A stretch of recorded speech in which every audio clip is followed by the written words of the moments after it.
কিনা? এই বাংলাদেশের মানুষ খেতে পারে নাই, তাদেরকে লবণ চিবায় তারপরে খেতে হচ্ছে, কথা কও ঠিক কিনা? 72 থেকে 72 আর খুনি হাসিনার এই 16টা বছর একই শাসন, কথা কও ঠিক কিনা? বাকশাল দিয়ে এই জমিনকে শাসন করতে চেয়েছে, আল্লাহ পাক বলেন তোদের অবস্থা ফেরাউনের মতো হবে, কথা কও ঠিক কিনা? ফেরাউনকে চেনেন আপনারা?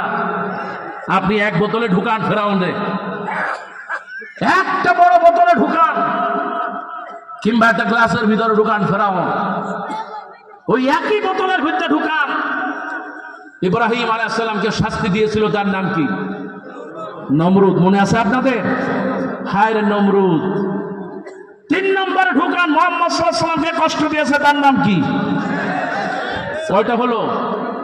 3টা ঢুকাইলেন, আরেকটা ঢুকান মুনাফিক আব্দুল্লাহ ইবনে, এই 4টারে এক জায়গা ঢুকান, এক বোতলের মধ্যে, বড় এক বোতলের মধ্যে ঢুকান। এই 4টাকে এক জায়গা ঢুকাবেন।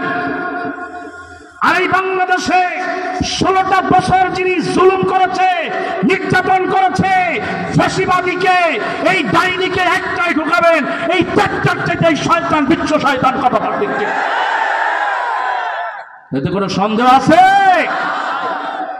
ফেরাউন কিন্তু আয়নাঘর চেনে নাই, এই শয়তান চিনছে কত বড়। আহারে আয়না ঘরে আমার ভাইদেরকে কিভাবে জুলুম করেছে, কিভাবে নির্যাতন করেছে।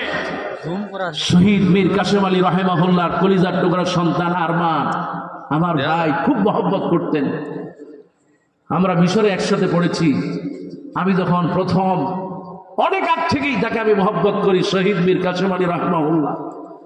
তার সাথে যখন দেখা হতো তিনি জিজ্ঞেস করতেন, আরমানকে তুমি চেনো? বলি চিনি, মানে আমরা একসাথেই করছি। সুবহানাল্লাহ। চিন্তা করেন, যেমন বাপ তেমন তার ছেলে। ফাঁসির হুকুম হয়ে গেছে, আজকে রাতে ফাঁসি, আর বাকি আছে 2 ঘন্টা। 2 ঘন্টা পরে আপনার ফাঁসি হয়ে যাবে। শহীদ মীর কাসেম আলী রাহিমাহুল্লাহ তিনি বললেন, 2 ঘন্টা যেহেতু বাকি আছে, আমি 1টা ঘন্টা ঘুমাই নেই, 1 ঘন্টা পরে জাগাবা, আমি যেন একটু ফ্রেশ হয়ে আমার আল্লাহর সাথে মোলাকাত করতে পারি। সুবহানাল্লাহ। এই সেই কোরআনের আয়াত, ইন্নাল্লাযীনা ক্বালু রাব্বুনাল্লাহ সুম্মা ইসতাকামু তাতানাজ্জালু আলাইহিমুল মালায়েকা। আমার আল্লাহ পাক বলেন, নিশ্চয় যারা বলবে আল্লাহ আমার রব, তারপরে অবিচল থাকবে, আহারে এই মানুষগুলো ইসলামের পথে। সুবহানাল্লাহ। আমার ভাইয়ারা, এই জন্যই জমিনে আল্লাহর দ্বীন, আল্লাহর প্রতিষ্ঠার জন্য, আল্লাহর দ্বীন কায়েমের জন্য যারাই কথা বলবে তারা আর কিছু নয়, তাদের প্রথম সংবিধান হলো কোরআন। সংবিধান কি? আর এই সেই কোরআন। আল্লাহ নবী, বিশ্ব নবী বলেন, ফাকরাউল কোরআন ফাইন্নাহু ইয়াতি ইয়াউমাল কিয়ামা শাফিয়ান লিআসহাবি। যে ব্যক্তি কোরআন পড়বে, এই কোরআন তার জন্য জান্নাতে সুপারিশকারী হয়ে যাবে। আমার ভাইরা, শুধু তাই না,